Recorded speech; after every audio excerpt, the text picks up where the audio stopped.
Happy new year. আজ সবাইকে আমি হ্যাপি নিউ ইয়ার জানাচ্ছি, আমার সমস্ত দর্শক বন্ধুদের। আর যাচ্ছি একটু, এই যে মেয়েটির জন্মদিন, আমার ছাত্রী, একে তো আপনারা প্রায়ই আমার ব্লগে দেখে থাকবেন। দেখুন আজকে পুরো হিরোইন হয়ে এসেছে।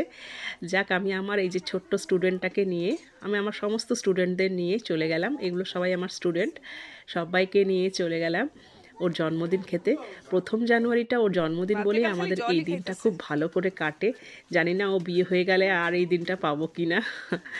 দেখুন এই যে কত সুন্দর করে ওদের মানে অ্যারেঞ্জমেন্ট করে ওরা ওদের এই জন্মদিনটা। আর অনেক কিছু ভালো খাইয়েছেও এবার, সরু চালের ভাত, চিকেন পকোড়া, তারপর মাংসর তরকারি, তারপর চিলি ফুলকপি, ভাত, ডাল, স্যালাড, অনেক কিছু। তার শেষে তো পায়েস তো আছেই, পায়েস তো সমস্ত জন্মদিনেই হয়ে থাকে। আর এই যে এরা সবাই আমার স্টুডেন্ট, না হলে স্টুডেন্টের মায়েরা সব। যাই হোক, আমরা এই দিনটা খুব ওর জন্মদিন করেই এনজয় করে কাটাই। তারপর সন্ধেবেলায় ঠাকুরকে একটু দিয়ে দিলাম মুড়ি মাখা।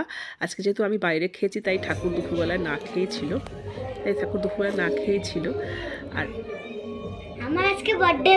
আর আমাকে এনে একটা কার্ড দিয়ে গেছে হাতে বানিয়ে।